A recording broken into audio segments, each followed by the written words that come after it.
तो मैं आपसे आग्रह करूंगा, एक साइड दे लो, कोई भी ना सामने से हटाओ, एक साइड कर लो। ये जो कैमरे वाले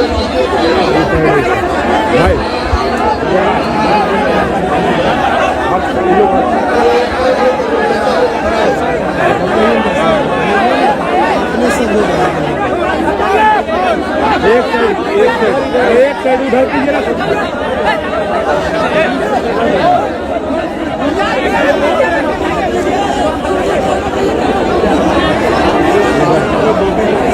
सामने आप भी तो हटिए, ऐसे कर रहे हैं, आप भी हटिए।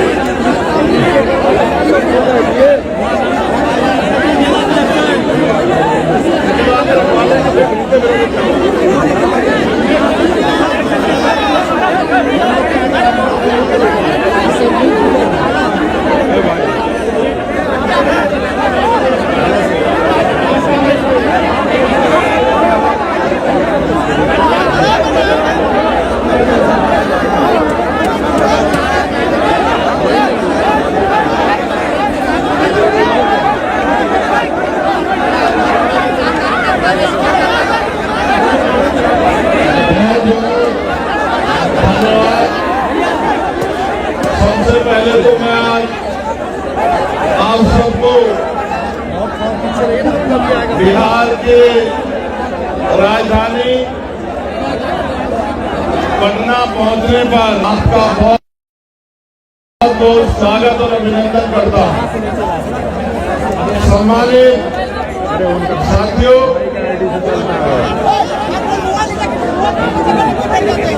आज भीम आर्मी आजाद समाज पार्टी के नेतृत्व में समाधान रैली के अवसर पर मुझे आपके बीच आने का मौका मिला है।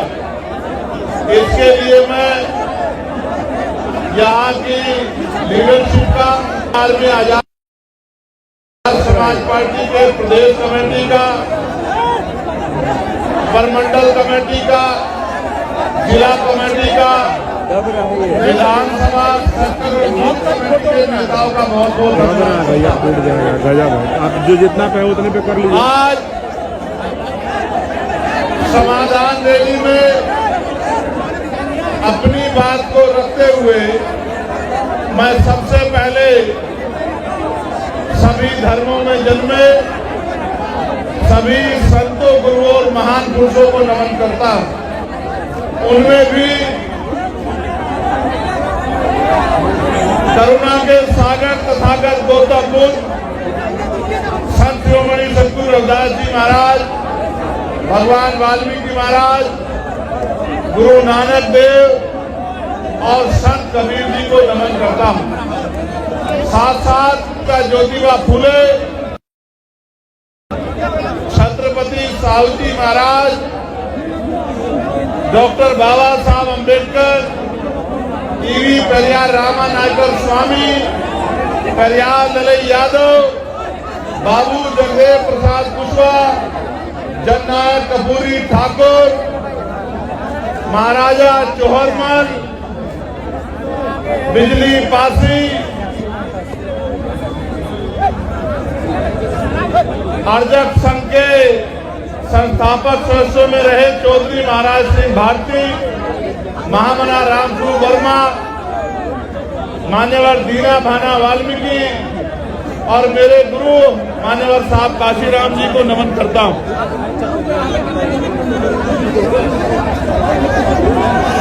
आज हम सब लोग एक विशेष उद्देश्य के लिए पटना में इकट्ठा हुए हैं और जब मैं यहां आया और जिस तरह का प्यार, जिस तरह की संख्या मैंने आपकी देखी तो मेरा विश्वास मजबूत हुआ कि समाधान सुनिश्चित है।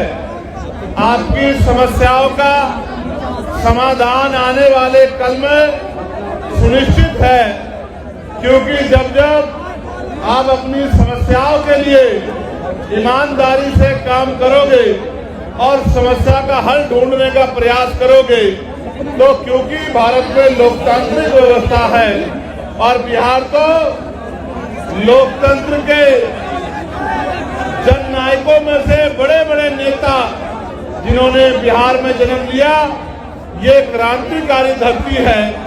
यहाँ की समस्याओं का हल तो बहुत जल्द सुनिश्चित हो जाएगा। आज आपका जुटा ये जनसमूह इस बात की गवाही दे रहा है कि आने वाला कल कमजोरों का, गरीबों का, दलितों का, पिछड़ों का, आदिवासियों का, मुसलमानों का, अन्य धार्मिक अल्पसंख्यकों का और हर जातियों के गरीब लोगों का है। ऐसा विश्वास मेरा आज आपकी संख्या के आधार पर यहाँ मजबूत होगा। साथियों, मैंने बहुत सारी समस्या आपकी सुनी, वक्ताओं के माध्यम से मंच में मैंने बहुत सारी समस्याओं को जाना और एक बहुत बड़ी संख्या यहाँ माताओं बहनों की भी है जो बड़े लंबे समय से जिम्मेदारी से इस मंच की तरफ देख रही हैं। बहुत बड़ी संख्या में नौजवान और जिम्मेदार लोग भी पहुंचे हैं। हालांकि आप भी जानते हैं कि पहले ये रैली एकदम फेल हो जाएगा, लेकिन मैं समझता हूं कि वो आपकी शक्ति से अनभिज्ञ है, उनको आपके संघर्ष की जानकारी नहीं है, इसलिए उनको ऐसा लगा कि अगर एक की जगह कार्यक्रम किसी अन्य तिथि में होगा तो कार्यक्रम सफल नहीं होगा। मैं मुख्यमंत्री जी को ये कहना चाहता हूं कि ये तो मात्र ट्रेलर है, पिक्चर तो हमारे साथियों ये दिन 15 अगस्त 1947 को आजाद हुआ है। 16 अगस्त 1947 को हम लोग देश में ब्रिटिश हुकूमत के अधीन थे। ब्रिटिश हुकूमत के अधीन होने के कारण जो देश में बहुत सारे हक अधिकार हक वंचित समाज के लोगों ने, यहाँ तक कि देश में सदियों से चली आ रही कुप्रथाएं भी थी, जिनमें विधवा विवाह न होना, बाल विवाह होना, महिलाओं को सती प्रथा जैसी कुरीतियों का सामना करना और भी ऐसी बहुत सारी कुरीतियां और प्रतिबंध लगा के हक वंचित समाज के लोगों को गरीबी, बेबसी, लाचारी और जुर्म जाति का जीवन जीने के लिए मजबूर किया गया था। ये बात मैंने आपको इसलिए बताई कि आज भी आपकी समस्याओं में ये समस्याएं प्रमुख हैं कि रोटी, कपड़ा, मकान जो बुनियादी जरूरत है, खाने के लिए रोटी, पहनने के लिए कपड़ा, सर ढकने के लिए छत, पीने के लिए साफ पानी और आत्म सम्मान का जीवन, ये बुनियादी जरूरतें हैं। 75 साल की आजादी के बाद भी आज तक सरकारें अंतिम व्यक्ति को रोटी, कपड़ा, मकान, अच्छे कपड़े और पीने के लिए पानी की व्यवस्था कराने में कामयाब नहीं हो पाई। ये इस लोकतंत्र का सबसे बड़ा फेलियर है। जो काम आजादी के 10 सालों के अंदर हो जाना चाहिए था, वो काम आजादी के 75 सालों के बाद भी नहीं हुआ है। इसका उदाहरण ये है कि देश के प्रधानमंत्री कहते हैं कि हम 80 करोड़ लोगों को मुफ्त में राशन देते हैं। अगर इस देश में लोगों की जेब में पैसा होता, वो गरीबी के जीवन से निकल पाते, तो 80 करोड़ लोगों को मुफ्त में राशन नहीं देना पड़ता। क्योंकि भारत का खून स्वाभिमानी खून है। ये हाथ फैलाने में नहीं, मजबूती से संघर्ष करने में भरोसा रखता है, लेकिन इसको मजबूर किया गया हाथ फैलाने के लिए, सिस्टम बना के किया गया है।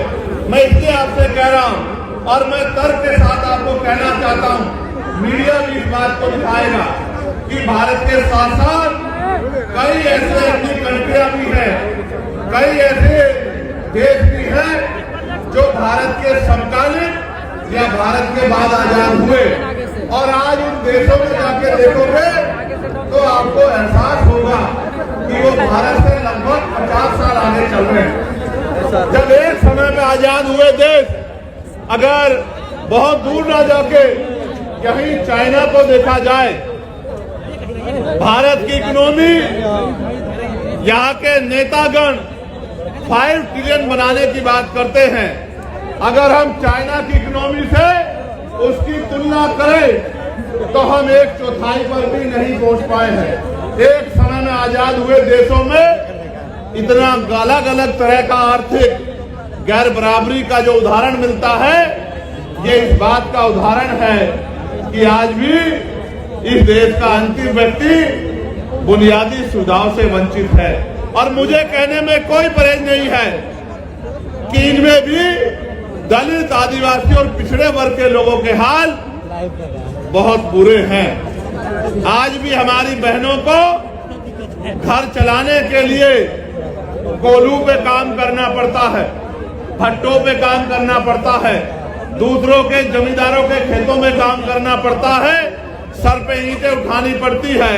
मुझे सबसे बड़ी पीड़ा तब हुई थी जब कोरोना काल में मजदूर शहरों से पलायन करके घर की तरफ चला था, और इन सरकारों के पास उन मजदूरों को देने के लिए, घर पहुंचाने के लिए ट्रेन की व्यवस्था भी नहीं थी। इस मेरे परिवार ने जो दूसरों के महल बनाता है, घर बनाता है, बिल्डिंग बनाता है, कंपनी बनाता है, इन अमीरों के पास कोरोना काल में इन गरीबों को का पेट भरने के लिए रोटी की व्यवस्था भी नहीं थी। मैंने देखा किस तरह मजदूर पलायन करके आया, कहीं ट्रेन के नीचे जाके मरा, कहीं भूखे पेट मरा, कहीं पानी की कमी के कारण मरा, और माए अपने बच्चों को बैग की चैन के ऊपर अपने बच्चों को लिटा लिटा के सफर कर रही थी। पैर में छाले पड़ गए, हाथों में छाले पड़ गए, गले सूख गए, हृदय गति रुक गई, हजारों लोगों की जान गई। लेकिन यहाँ की और केंद्र की निकम्मी सरकार बैठ के गरीबों की मौत का तमाशा देखती रही। ये हमने अपनी आंखों से देखा। सबसे ज्यादा मजदूर अगर देश के किसी कोने में जाता है तो वो बिहार का व्यक्ति है, जो अपना पेट पालने के लिए अन्य अन्य से प्रदेशों में जाके रोजगार ढूंढने का काम करता है। ये इन 15-15 साल चली निकम्मी सरकारों की देन है, जिन सरकारों की वजह से आज भी यहाँ का पढ़ा लिखा नौजवान रोजगार नहीं पा पाता है, और माताओं बहनों को भी घर को चलाने के लिए मजदूरी करना पड़ता है। गरिमाई जीवन देने का काम भी सरकार नहीं कर पाई है। आज जब हम लोग आजादी का अमृत उत्सव मना रहे हैं, अभी पार्लियामेंट में सेंट्रल हॉल में ये कहा गया प्रधानमंत्री जी द्वारा कि 75 साल हो गए हैं, ये अमृत काल है। ये कैसा अमृत काल है जहां एनसीआरबी का डाटा ये कहता है कि रोज महिलाओं के शरीर की धज्जियां उड़ाई जाती है, सामूहिक बलात्कार होते हैं, महिलाओं को तेजाब से नहलाया जाता है, महिलाओं की अस्मत को रोंदा जाता है, महिलाओं को दफ्तरों में और दफ्तरों के बाहर और गांव में सामंती व्यवस्था के आगे अपने आत्मसम्मान की रक्षा वो नहीं कर पाती। ये भी हमारे सामने ही है। और सरकारें कहती है और व्यवस्था कहती है कि भारत एक ऐसा देश है जहां महिलाओं को पूजा जाता है। मेरे बराबर में मीडिया की बहनें खड़ी हैं, नीचे महिलाएं जो पुलिस की नौकरी कर रही हैं वो बहनें भी खड़ी हैं। कभी उनके मन से भी पूछ के देखना कि रात को 10-11 बजे क्या वो उत्तर प्रदेश में, बिहार में या उत्तर प्रदेश में या देश के किसी भी प्रदेश में क्या ईमानदारी से निकल सकती है? सच ये है वो अकेले तो छोड़िए, वो परिवार के साथ भी आज नहीं निकल सकती है। ऐसी ऐसी घटनाएं सामने आती है कि हृदय कांप जाता है।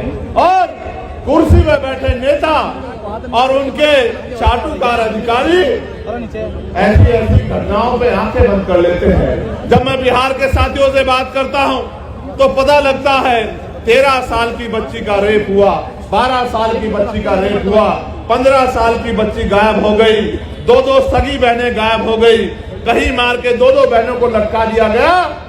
तो ऐसा महसूस होता है कि देश में गरीबों का, और गरीबों में भी दलित पिछड़े आदिवासियों का, उनकी बच्चियों की इज्जत का कोई मोल नहीं है।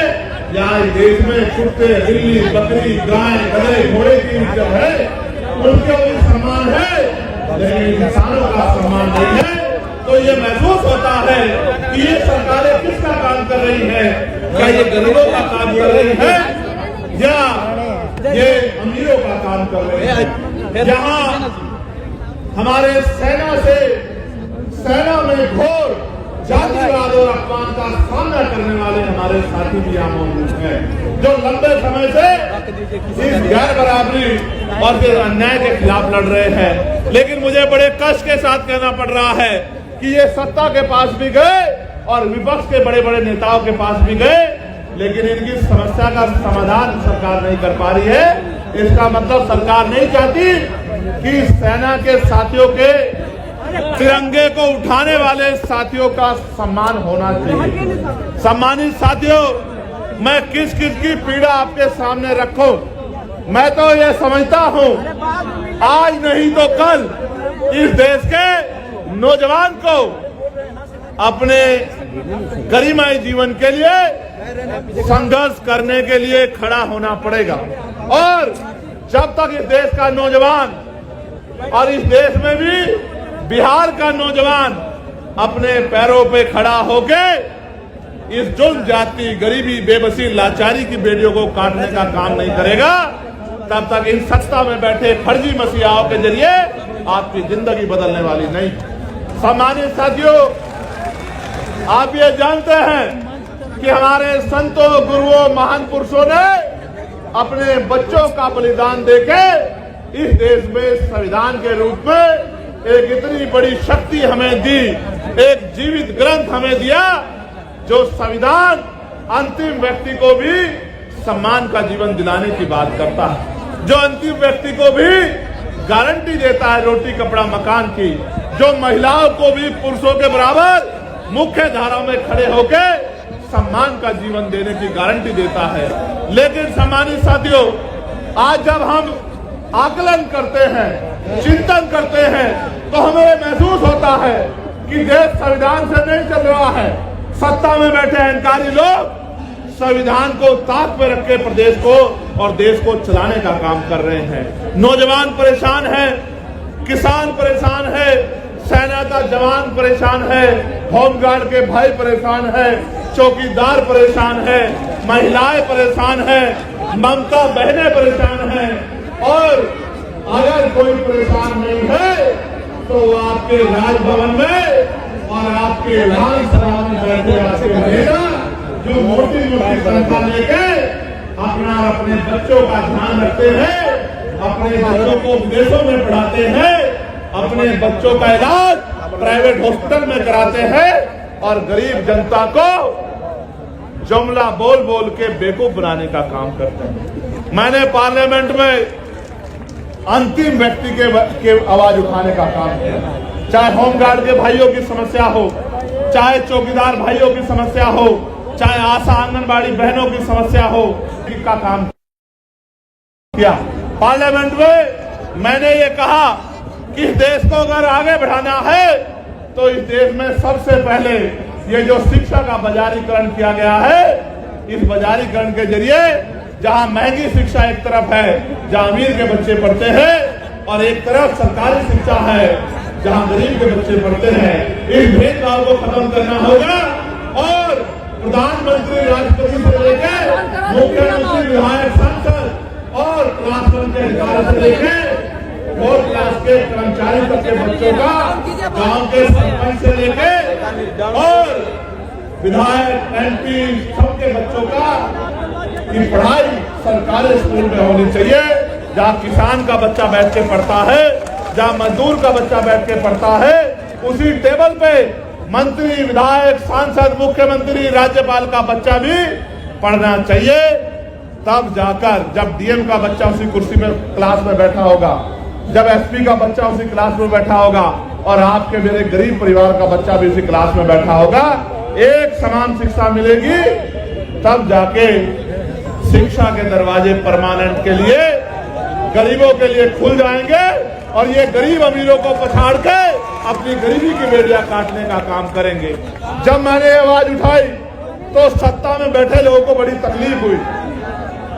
जब मैंने आवाज उठाई तो सत्ता में बैठे लोगों को बड़ी तकलीफ हुई। वो तकलीफ इसलिए हुई कि जब मैंने प्राइवेट स्कूलों पे उनको बंद करने की बात की तो जिन नेताओं ने प्राइवेट स्कूल खोले हैं उनको लगा चंद्रशेखर तो उनके रोजगार को बंद करवा देगा। मैं ये कह रहा हूं, नेताओं का रोजगार बंद होता हो तो हो जाए, गरीब के बच्चों के आगे बढ़ने का रास्ता बंद नहीं होना चाहिए। क्योंकि बाबा साहब अम्बेडकर ने कहा था कि शिक्षा शेरनी का दूध है, जो पिएगा वो दहाड़ेगा। आज अगर मैं अपनी बात को रख रहा हूं तो इसी शिक्षा की वजह से रख रहा हूं कि मुझे शिक्षित होने का मौका मिला है और मैं लोगों की समस्या को समझ सकता हूं और सरकार को समझा सकता हूं। मैंने ये कहा पार्लियामेंट में कि अगर इस देश को बदलाव करना है तो हेल्थ पॉलिसी में सुधार की जरूरत है। पूछा गया कैसी होनी चाहिए, मैंने कहा होनी ऐसी चाहिए कि गरीब के बच्चों को भी, गरीब आदमी को भी सरकारी अस्पताल में इलाज के लिए सरकार कहती है कि हमने बड़े अच्छे सरकारी अस्पताल बना दिए हैं। बिहार के लोगों को तो मैं ये कहूंगा कि मैंने बाढ़ में आपके कहते हुए हॉस्पिटल देखे, मैंने आप छोड़िए गया को छोड़िए, मोतिहारी को छोड़िए, बक्सर को छोड़िए, मैंने तो पटना के हॉस्पिटलों में 2-2 फीट पानी भरा हुआ देखा है, स्ट्रेचर तैरती हुई देखी है, दवाइयां तैरती हुई देखी है। यही डबल इंजन की सरकार का विकास बिहार में। तो मैंने ये कहा, गौर करके सुनना, मैंने कहा कि जो नेता गरीबों से कहते हैं, जनता से कहते हैं कि आपके लिए अच्छे अस्पताल बनवा दिए हैं, उन नेताओं का इलाज भी उन्हीं अस्पतालों में होना चाहिए।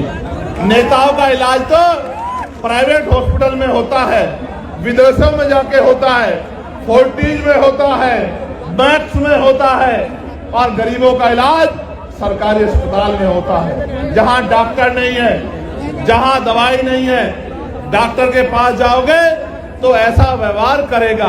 सब डॉक्टर तो बुरे नहीं है, लेकिन बहुत सारे डॉक्टर ऐसा व्यवहार करते हैं कि ये गरीब जबरदस्ती उनके अस्पताल में घुस गए।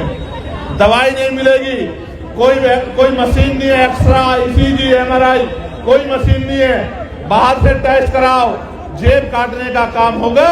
तो मैंने ये कहा कि प्रधानमंत्री हो, राष्ट्रपति हो, केंद्रीय सचिव हो, प्रमुख सचिव हो केंद्र के, या मुख्य सचिव हो, या डीएम हो, एसएसपी हो, या मुख्यमंत्री हो, या मंत्री हो केंद्र के, स्टेट के, विधायक हो, सांसद हो, सबका इलाज और उनके बच्चों का इलाज सरकारी अस्पताल में होना चाहिए।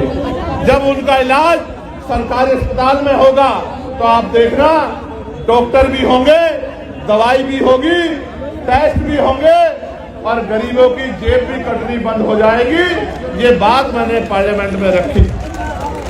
सम्मानित साथियों, मैं लगातार बिहार को संघर्ष करते देख रहा, बहुत सारी समस्याएं मेरे सामने रखी हैं। मैं आपको बहुत बड़ी गारंटी तो नहीं देता, क्योंकि इस गारंटी का काम तो देश के प्रधानमंत्री ने ले रखा है कि वो गारंटी बहुत देते हैं। वो तो इतनी गारंटी देते हैं कि इनकी गारंटी में कमजोर वर्गों के जीवन की गारंटी भी पीछे चली गई है। इसलिए मैं आपको एक ही गारंटी दे सकता हूं कि रोटी, कपड़ा, मकान, पीने के लिए साफ पानी, पहनने के लिए अच्छे कपड़े, अच्छी शिक्षा, अच्छी चिकित्सा और नौजवानों को, पढ़े लिखे नौजवानों को रोजगार, महिलाओं को घर पे कुटीर उद्योग लगा के रोजगार, ये बहुत कोई बड़ा काम नहीं है। मैं आपको गारंटी देता हूं, आने वाले समय में आप आजाद समाज पार्टी को अवसर देना। अगर 1 साल के अंदर ये काम करके नहीं दिखाया तो जो आप कहोगे वो बात हम लोग स्वीकार करेंगे। आप पिछले लंबे समय से कभी की पार्टी को मौका देते आए हो, कभी आप किसी को बनाते हो, कभी आप किसी को बनाते हो, और 5 साल तक आप इंतजार करते हो कि ये नेता किसी के बारे में ऐसे शब्द न कहो जो आप अपने पिता के लिए नहीं सुन सकते। अगर सुन सकते हो तो कहो। मैं आपको गलत रास्ते पे नहीं ले जाना चाहता। हमेशा याद रखो, दूसरे के लिए उन्हीं शब्दों का प्रयोग करो जो आप अपने लिए सुन सकते हो। अगर नहीं सुन सकते हो तो ऐसे शब्दों का प्रयोग न करो, क्योंकि हर आदमी सम्मान रखता है।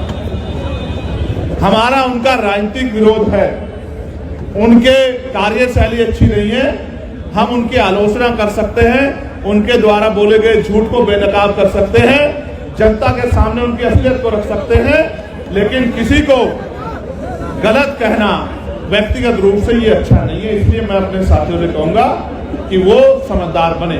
साथ साथ मैं आपको ये कह रहा था कि यहाँ के नेताओं को आपने भरोसा किया। आप चुनाव से पहले वो आपकी गली में आते, आपके पैर पकड़ते, आपको चाचा, ताऊ, भाभी, बहन, चाची, ताई, पता नहीं क्या क्या शब्द कहते हैं, शराब पिलाते हैं, मिठाई खिलाते हैं, कपड़ा लुटाते हैं, सारे काम करते हैं। क्यों? क्योंकि बाबा साहब अम्बेडकर ने अपने 4-4 बच्चों के कुर्बानी देके आपकी उंगली में वो शक्ति दी है, जिसको चाहे कुर्सी में बिठा दो और जिसको चाहे कुर्सी से गिरा दो। अगर ये वोट की शक्ति आपके पास नहीं होगी सम्मानित साथियों, तो आपकी बस्तियों में पैर रखने के लिए कोई नहीं जाता। ये बाबा साहब अम्बेडकर के संघर्षों का परिणाम है कि चुनाव के बीच में, चुनाव के समय ये लोग आपके बीच आते हैं, लेकिन चुनाव के बाद क्या? 5 साल तक आप लोग इंतजार करते हैं कि नेता दोबारा दिखाई दे जाए, लेकिन नेताजी दोबारा नहीं आते। आप उनके दरवाजों पर जाते हो तो वो गेट बंद कर लेते हैं और ये कहते हैं कि नेताजी यहाँ नहीं है। आप ये बताओ, इन नेताओं के सारे आप अपनी लड़ाई को लड़ लो।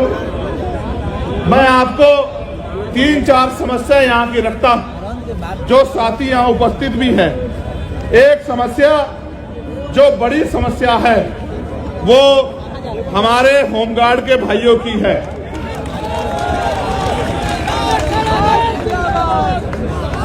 जो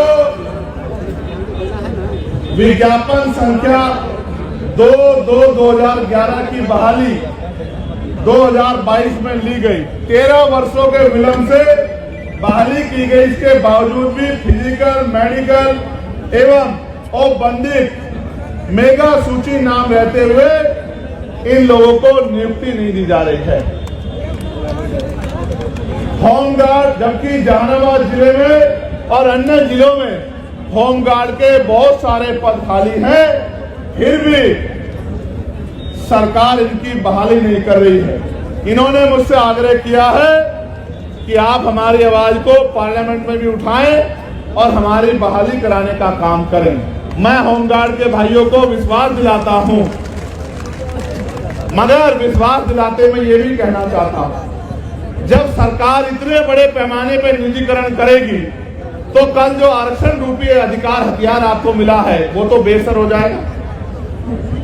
जब सरकारी नौकरी नहीं होगी तो सामाजिक गैर बराबरी आज भी इतनी है तो दलित पिछड़ों के बच्चे यहाँ जाति व्यवस्था के आधार पर चमार, वाल्मीकि, पासी, धोबी, कोरी, खटीक, कुशवा, मौर्य, साके, यादव, जाट, गुर्जर, निषाद, जिसको सैनी आपके यहाँ कहते हैं, कश्यप, पाल, प्रजापति, इनके बच्चों को कौन कुर्सी पे बैठने देगा? आप मुझे बताइए। क्या आज देश में समानता आ गई है?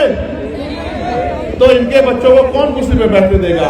इसलिए निजीकरण करके जिस तरह से इनके बच्चों का रास्ता रोकने का काम किया जा रहा है, मैं आपको विश्वास दिलाने का काम करता हूं कि आने वाले समय में हम लोग निजी क्षेत्रों में आरक्षण की मांग दलित पिछड़े आदिवासी समाज के लिए करेंगे और इनको निजी क्षेत्रों में आरक्षण दिलाने का काम करेंगे। ये मैं आपको साथ साथ हमारी आपके यहाँ ममता कार्यकर्ता कहते हैं, हमारे यहाँ आशा कार्यकर्ता कहते हैं। हमारी जो ममता कार्यकर्ता बहनें हैं उनको प्रति गर्भवती मात्र 300 रुपए राशि मिलता है और जबकि उनका काम बड़ा कठिन है। इसलिए मैं सरकार से मांग करता हूं कि मिनिमम 30,000 रुपए वेतन उनका करना चाहिए, जिससे वो सम्मान का जीवन प्राप्त कर सके और उनको परमानेंट भी करना चाहिए। मैं तो होमगार्ड के भाइयों के लिए भी 30,000 रुपए के वेतन की जो है सरकार से मांग करता हूं कि 30,000 रुपए का मिनिमम वेतन होमगार्ड के भाइयों को मिलना चाहिए। हमें भी कितना मिलता है?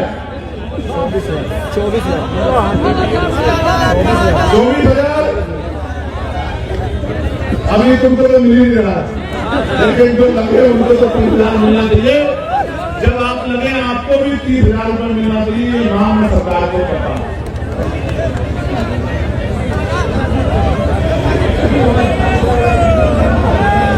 ज्वाइनिंग नहीं हो रही है ना, ज्वाइनिंग भी होगी और जिस दिन ज्वाइनिंग होगी आप लोग बहुत बहुत धन्यवाद भी चंद्रशेखर आजाद का और भीम आर्मी आजाद समाज पार्टी का करोगे।